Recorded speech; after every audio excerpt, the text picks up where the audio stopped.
Bulletin के आगाज में आपको बताएं कि मुस्लिम लीग नून ने पार्टी नज़्म व ज़ब्त की खिलाफ वर्जी करने वाले 5 अरकान पंजाब असम्बली को पार्टी से निकालने का ऐलान कर दिया है। फैसले का ऐलान क़यादत की मंजूरी से party secretary general Ahsan Iqbal ने किया। इसके अलावा कुछ अरकान पार्लियामेंट को शो कॉज नोटिस भी जारी किए गए हैं। मजीद तफसीलात जानते हैं, अरशद वहीद चौधरी हमें ज्वाइन कर रहे हैं। क्या डिटेल्स हैं इसकी चौधरी साहब? जी अलीना, ये नवाज शरीफ की ज़ेर सदारत कल पार्टी की सीईसी का इजलास हुआ और साबिक वज़ीर-ए-आज़म नवाज शरीफ जो हैं, हमें ज़राए ने बताया कि उन्होंने सख्त बरहमी का इजहार किया कि ये जो 5 सूबाई अरकान पंजाब असम्बली हैं, अशरफ अंसारी, जलील शरकपुरी, फैसल नियाजी, निशात डाहा और मौलवी गयासुद्दीन, ये मुसलसल पार्टी के नज़्म ज़ब्त की खिलाफ वर्जी कर रहे हैं। और ये माजी में भी ना सिर्फ ये है कि वज़ीर पंजाब से मुलाकात की, बल्कि ये बनी गाला में इमरान खान से भी इन्होंने वज़ीर-ए-आज़म पाकिस्तान से भी मुलाकात की थी। और इसके अलावा जो अभी हाल ही में नवाज शरीफ ने एड्रेस किया था, उसके खिलाफ भी इन्होंने बयानात दिए थे, जिस पर साबिक वज़ीर-ए-आज़म नवाज शरीफ ने फौरी तौर पे इन अरकान को पार्टी से निकालने की हिदायत दी, जिस पर सीईसी ने इसकी मंजूरी दी। और आज पार्टी के जो सेक्रेटरी जनरल है एहसन इकबाल, उन्होंने ये ऐलान किया कि इनको पार्टी से निकाला जा रहा है। इसी सिलसिले में हमने जो आईनी माहिरीन हैं उनसे रब्ता किया और जो इलेक्शन कमीशन के साबिक सेक्रेटरी हैं कंवर दिलशाद, उनसे भी जाना कि क्या इन पे डिफेक्शन क्लॉज जो है वो लागू होती है कि अगर इनको पार्टी से तो निकाल सकती है मुस्लिम लीग नून, लेकिन क्या इनकी पंजाब असम्बली की रुकनीत खत्म कराई जा सकती है। तो इस हवाले से उनका ये कहना था कि इन पे एज सच डिफेक्शन क्लॉज जो 63(1) है वो तो लागू नहीं होती, क्योंकि वो वज़ीर-ए-आज़म के खिलाफ के बोर्ड के हवाले से, मनी बिल के हवाले से या आईनी कोई तरमीम का बिल हो, उसके खिलाफ अगर ये लोग वोट करें तो फिर इनके खिलाफ डिफेक्शन क्लॉज लागू होती है। लेकिन मुस्लिम लीग नून इनके खिलाफ एक रेफरेंस जो है वो इलेक्शन कमीशन में दायर कर सकती है, जिस पर इनकी रुकनीत खत्म कराने की इस्तदा कर सकती है। इसके अलावा पंजाब मुस्लिम लीग नून के सेक्रेटरी जनरल की तरफ से 4 सेंटर्स को भी शोकॉज नोटिस जारी किए गए हैं, जो फैटफ की कानूनसाजी के दौरान फैटफ की वोटिंग में गैर हाजिरी से मुतल्लिक जारी किए गए हैं। बहुत शुक्रिया अरशद वहीद चौधरी तफसीलात के लिए। और इसी मामले पर एमपीए जलील अहमद शरकपुरी ने जियो न्यूज़ से गुफ्तगू करते हुए कहा कि पार्टी को पार्टी रहने दे, खानदानी जागीर ना बनाए। बोले नवाज शरीफ की बात से इख्तिलाफ किया है, कोई आइन तो नहीं तोड़ा। पार्टी में मुख्तलिफ आरा के लोग होते हैं, हर किसी की राय का एहतराम होना चाहिए। जलील शरकपुरी का यह भी कहना था कि पार्टी की तरफ से जारी नोटिस की कोई कानूनी और इखलाकी हैसियत नहीं। मुस्लिम लीग नून एक पार्टी है, ना कि खानदानी लिमिटेड कंपनी। मुबहिम नोटिस जारी किया गया है, ऐसे नोटिस को नहीं मानता।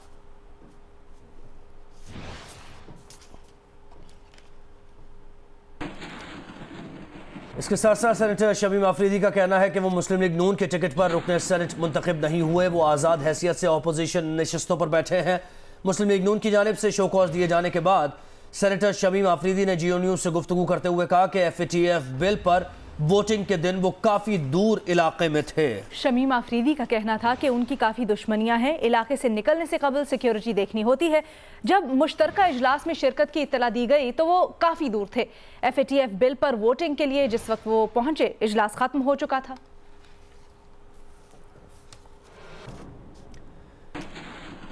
बुलेटिन के सिलसिले को आगे बढ़ाते हैं। आपको बताएं कि इस्लामाबाद की एहतसाब अदालत ने तोशाखाना रेफरेंस में नवाज शरीफ की जायदाद और असासों की जब्तगी का हुक्म दे दिया है। जायदाद जब्तगी के अहकामात एहतसाब अदालत ने जज सैयद असगर अली ने जारी किए। नैब ने अदालती हुक्म पर नवाज शरीफ के असासों की रिपोर्ट एहतसाब अदालत में पेश कर दी। नवाज शरीफ के असासों में प्रॉपर्टीज, गाड़ियां और बैंक अकाउंट्स की तफसीलात शामिल है। नैब ज़राए का यह कहना है कि साबिक वज़ीर आज़म के नाम पर लाहौर में 1650 कैनाल से जायद ज़रई अराजी, जबकि मिल्कियत में मर्सिडीज, लैंड क्रूजर और 2 ट्रैक्टर्स भी शामिल हैं।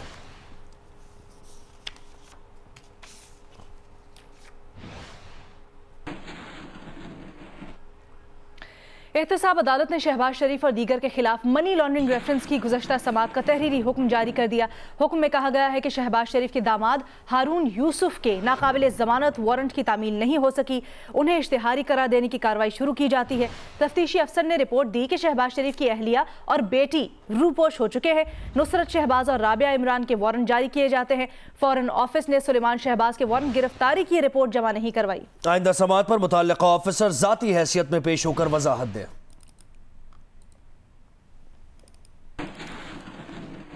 और डीजी नैब लाहौर का कहना है कि अपोजिशन के खिलाफ शवाहिद ज्यादा हैं, इसलिए उनके केसेस पर कार्रवाई हो रही है। नैब न्याजी गठजोड़ के इल्जामात की तरदीद करते हुए उन्होंने कहा कि केसेस मेरिट पर चल रहे हैं। सलीम शहजाद ने कहा कि शहबाज शरीफ आराम से हैं, उनका खाना घर से आता है।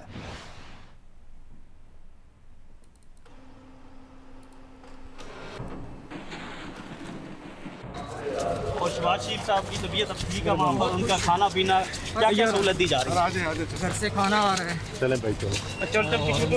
अभी घर से आया हुआ है, बिल्कुल कंफर्टेबल।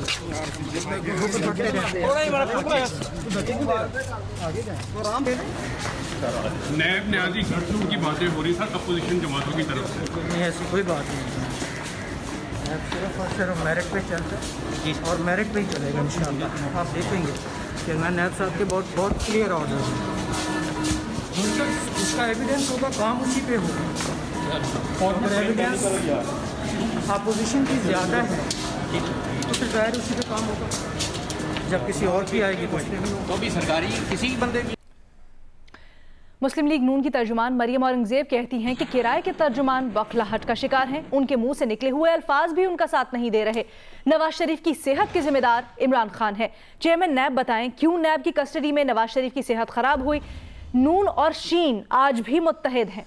अवाम नवाज शरीफ के वोट को इज्जत दो के बयानिए के साथ खड़े हैं। तमाम मेडिकल रिपोर्ट्स पंजाब हुकूमत के पास हैं, किसी मेडिकल रिपोर्ट को चैलेंज नहीं किया गया। मरियम औरंगजेब ने कहा कि आपको मालूम था कि आप लोग झूठ बोल रहे हैं। नवाज शरीफ कीमती सरमाया है, उनकी जान पर किसी किस्म का समझौता नहीं होगा। किराए के तर्जुमान घटिया जबान इस्तेमाल करना बंद कर दें, वरना पाकिस्तान के अवाम का हाथ और आपका गिरेबान होगा। नवाज शरीफ का एक ही मकसद है कि पाकिस्तान की आवाम जो 2-2.5 साल से जिस कर्ब से गुजर रही है, जिस सजा से गुजर रही है, महंगाई का तूफान है, दहशत गर्दी जिस किस्म की, जो कि मुखालफीन को की आवाज़ बंदी है, मीडिया की आवाज़ बंदी है, हर सियासी मुखालफीन की आवाज़ बंदी है, अब उसके खिलाफ हमारी जदोजहद है। आपने जो कहना है करें, आपने जो करना है करें, अब ये जदोजहद नहीं रुकेगी। आपने पूरी मुस्लिम लीग नून को जेल में डालना है, ये जदोजहद नहीं निकलेगी। आप इससे घटिया गुफ्तगू करें, अब इसका जवाब इस तहरीक से दिया जाएगा जिसमें तमाम अपोजिशन मुत्तहिद है। और मैं आखिर में ये कहना चाहती हूँ कि ये घटिया अल्फाज किराए के तर्जुमान जो इस्तेमाल कर रहे हैं अपनी ज़बान बंदी कर लें। ये ना हो कि पाकिस्तान की आवाम के हाथ हों और आपके गरेबान हों। वज़ीर इत्तलात पंजाब ने नवाज शरीफ के खिलाफ गद्दारी का मुकदमा चलाने का मुतालबा कर दिया। एक बयान में फयाजुल हसन चौहान ने कहा कि नवाज शरीफ ने क्रूज मिसाइल की सरेआम बात करके हसास कौमी राज अफशा किए। मजीद कहा कि अहम मुल्की राजों से पर्दा उठाकर वो गद्दारी के मुर्तकिब हुए। शरीफ खानदान अपनी ज़ात के अलावा कुछ भी सोचने समझने से आ रही है।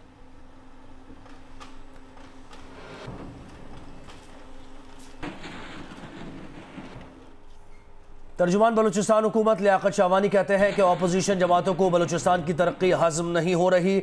मीडिया ब्रीफिंग के दौरान लियाकत शाहवानी ने कहा कि अपोजिशन को खौफ है कि आइंदा इंतखाबात में बलूचिस्तान से उनका सियासी बिस्तर गोल होगा। इसी खौफ के तहत PDM ने 11 अक्टूबर को कोयटा में जलसा करने का फैसला किया। नून लीग पंजाब में JUI KPK और पीपल्स पार्टी सिंध में जलसा कर सकती थी, लेकिन उन्हें अवामी ताकत पर एतमाद नहीं।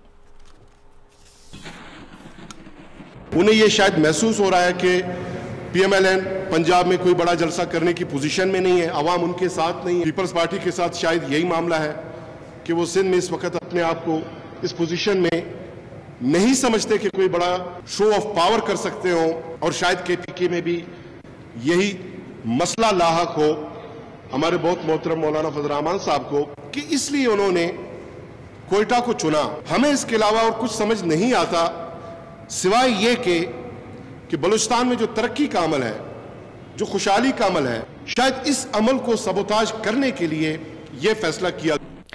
इसी तरह आपको बताएं कि कराची के 6 अजला में कोरोना केसेस वाले इलाकों की निशानदही की गई है। डायरेक्टर हेल्थ कराची के मुताबिक जिला मलीर के 41, जिला जनूबी के 24 और जिला गरबी के 2 मकामात पर हॉटस्पॉट्स की निशानदही हुई है। जिला शर्की में 637 घरों में कोरोना केसेस पाए गए हैं। जिला वस्ती के 46 और कोरंगी में 39 घर ऐसे हैं जहां पर कोरोना के केसेस मौजूद हैं। कराची में केसेस बढ़ने पर इंतजामिया ने SOPs की खिलाफ वर्जी पर कार्रवाइयां शुरू कर दी है। गुज़श्ता रोज 61 रेस्टोरेंट्स और 3 शादी हॉल सील किए गए। मंगोपीर की रिहायशी सोसाइटी में कोरोना केसेस के बायस माइक्रो स्मार्ट लॉकडाउन नाफिज किया गया है। मजीद बताएंगे नुमाइंदा जियो न्यूज़ खावर खान। जी, कराची में कोरोना केसेस में इजाफे के बाद माइक्रो स्मार्ट लॉकडाउन का फैसला किया गया है, जिसमें इस वक्त हम मौजूद हैं director health Karachi doctor Nadeem Sheikh के पास। साउथ वेस्ट और मलीर یہ 3 ضلع ہمارے پاس ایسے ہیں جن کے ہاٹ اسپاٹس یا ہاٹ ایریاز آئیڈینٹیفائی ہوئے ہیں. باقی جو 3 ضلع ہیں کورنگی، سینٹرل اور ایسٹ، اس میں گھروں کی لوکیشن آئیڈینٹیفائی کی ہے کیونکہ گھر جو کیسز آ رہے ہیں وہ کسی ایک مخصوص جگہ سے نہیں آ رہے. ہمارے ڈسٹرکٹ ہیلتھ آفیسرز نے ساؤتھ، ویسٹ اور مریض میں 24، 2 اور 41 ایریاز آئیڈینٹیفائی کیے ہیں، جبکہ ہمارے کورنگی، سینٹرل اور ایسٹ کے جو ڈسٹرکٹ ہیلتھ آفیسرز ہیں انہوں نے 39 یعنی 39، 46 اور ایسٹ میں 637 ایسے ایڈریسز آئیڈینٹیفائی کی گئی ہیں جن میں کیسز ہیں کورونا کے. اچھا ڈاکٹر صاحب بتائیے گا جو مائکرو اسمارٹ لاک ڈاؤن ہے اس میں کیا اسٹریٹجی اپنائی گئی ہے؟ گھر کے لوگوں کو اویئر کیا جائے گا، ان کو بتایا جائے گا کہ یہ آپ دوسرے کے لیے خطرے کا باعث بن سکتے ہیں اور اپنے گھر والوں کے بھی خطرے کا باعث بن سکتے ہیں. اور اگر کوئی ریسٹورنٹ یا کوئی فیکٹری یا کوئی میرج ہال اس کی وائیولیشن کرتا ہوا پایا گیا تو کمشنر صاحب کی ہدایت کے مطابق اس کو سیل کیا جائے گا. Director health Karachi doctor Nadeem Sheikh, جن کا یہی کہنا ہے کہ جو ایریاز جو ہیں جو ہاٹ اسپاٹس ہیں وہ آئیڈینٹیفائی کر لیے گئے ہیں. لوگوں سے یہ کہا جا رہا ہے کہ جی SOPs پر عمل درآمد کریں، جس میں ماسک کا پہننا، ہاتھ کو بار بار دھونا اور سوشل ڈسٹینسنگ کو اپنانے سے آپ کورونا سے خود بھی اور اپنے پیاروں کو بھی اس سے بچا سکتے ہیں. جی لاڑکانہ میں پاکستان تحریک انصاف کی جانب سے پاکستان زندہ باد ریلی نکالی گئی. ریلی سے خطاب میں PTI کے رہنما حلیم عادل کا کہنا تھا کہ لاڑکانہ کبھی بھٹو کا شہر تھا لیکن اب اسے تباہ کر دیا گیا. پاکستان زندہ باد ریلی میں شرکت کے لیے PTI رہنما حلیم عادل شیخ، سیف اللہ ابڑو اور کارکنان بڑی تعداد میں انصاف ہاؤس پہنچے. ریلی میں خواتین کارکنوں کی بھی بڑی تعداد شریک ہوئی. ریلی شہر کی مختلف شاہراہوں سے ہوتی ہوئی جناح باغ چوک پہنچی جہاں جلسے کی شکل اختیار کر گئی. کچھ لوگ جو غلط فہمی تھے کہ شاید لاڑکانہ کسی کا شہر تھا. لاڑکانہ تھا بھٹو کا شہر، لاڑکانہ تھا بی بی کا شہر، لیکن یہ زرداریوں نے تو لاڑکانہ کو تباہ و برباد کر دیا. پیپلز پارٹی ڈسکارڈ ہو چکی ہے. سندھ کارڈ کھیل کر نفرتیں پھیلانا چاہتی ہے اور کہتے ہیں کہ ہم ہیں تو سندھ ہے. ایسا نہیں ہے. سندھ وہ صوبہ ہے جس نے پاکستان قرارداد پاس کی تھی. آج بھی 6 کروڑ سندھی محب وطن کو لاہور لیے چلیں گے جہاں نون لیگ کے احسن اقبال گفتگو کر رہے ہیں. 12 اکتوبر ایک بہت سیاہ دن ہے. ایک ایسا دن ہے کہ جس دن پاکستان میں جمہوریت پہ شب خون ڈالا گیا تھا.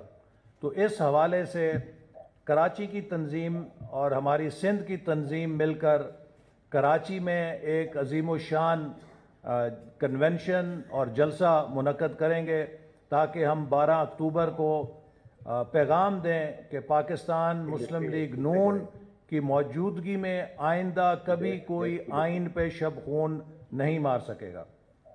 اس کے بعد ڈویژن سطح کے اوپر کنونشنز کا پروگرام بنایا گیا ہے جو 11 اکتوبر سے لے کے 4 دسمبر تک ہے. 12 اکتوبر سے لے کے 4 دسمبر تک کراچی میں جیسے میں نے کہا 12 اکتوبر کو ہے. اس کے بعد 15 اکتوبر کو راولپنڈی میں، 19 اکتوبر کو مالاکنڈ میں، 22 اکتوبر کو اسلام آباد، 26 اکتوبر کو مظفر گڑھ، 29 اکتوبر کو نواب شاہ، 30 اکتوبر کو عمر کوٹ، 2 نومبر کو سرگودا میں، 6 نومبر کو فیصل آباد میں، 10 نومبر کو ساہیوال میں، 23 نومبر کو ملتان میں، 26 نومبر کو ہزارہ میں، 30 نومبر کو بھاولپور میں، 4 دسمبر کو پشاور میں، اور اس کے بعد بلوچستان کے اندر بھی وہاں کی تنظیم سے مشاورت سے پروگرام بنایا جائے گا. چونکہ کوئٹہ میں 11 اکتوبر کو پہلا پاکستان ڈیموکریٹک موومنٹ کا جلسہ ہو رہا ہے تو ہم اس کے بعد کچھ وقفے سے پھر بلوچستان میں بھی 2-3 کنونشن کریں گے.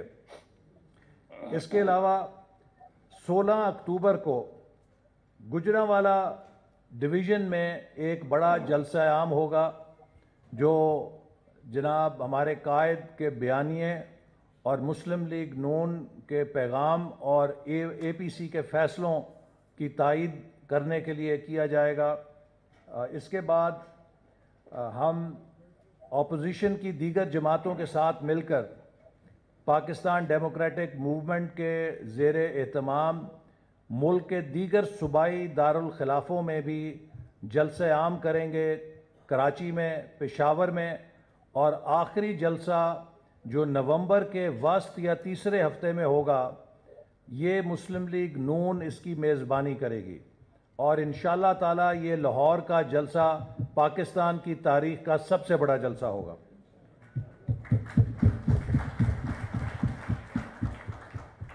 اس کے ساتھ ہی ہماری جو ڈسٹرکٹ اور کانسٹیچوئنسی لیول کی ریلیز ہیں رابطہ عوام کے لیے اور پبلک موبلائزیشن کے لیے، اس کے لیے تمام ڈویژنل صدور کو ہدایات جاری کی گئی ہیں کہ وہ مقامی طور پہ اضلاع کے اندر بھی ان جلسوں کے ساتھ حلقوں کی سطح کے اوپر اور ضلعوں کی سطح پر ریلیز اور جلسوں کا انتظام کریں۔ ساؤتھ پنجاب کے اندر 4 جلسے ہوں گے، جو کہ ہمارے ساتھ نئے لوگ بھی وہاں پر اب شامل ہو رہے ہیں۔ آپ کو پتہ ہے کہ ساؤتھ پنجاب میں کتنی ہارس ٹریڈنگ کی گئی تھی اور مسلم لیگ نون سے لوگ دباؤ کے ساتھ نکالے گئے تھے۔ اب الحمدللہ وہاں بڑے بڑے اچھے اثر اور سیاسی قد کاٹ والے لوگ مسلم لیگ نون میں شامل ہونے کی خواہش رکھتے ہیں، اور وہ انشاءاللہ جلسے کریں گے، وہ بھی بڑے تاریخی جلسے ہوں گے۔ ساتھ ہی ساتھ 15 اکتوبر سے 13 نومبر تک ہم نے گلگت بلتستان کی انتخابی مہم کے لیے بھی شیڈیول بنایا ہے، جس میں ہر ہفتے ہمارے 3 مرکزی قائدین مسلم لیگ نون کی سینٹرل ورکنگ کمیٹی کا اجلاس اس وقت ہو رہا ہے۔ احسن اقبال خطاب کر رہے ہیں۔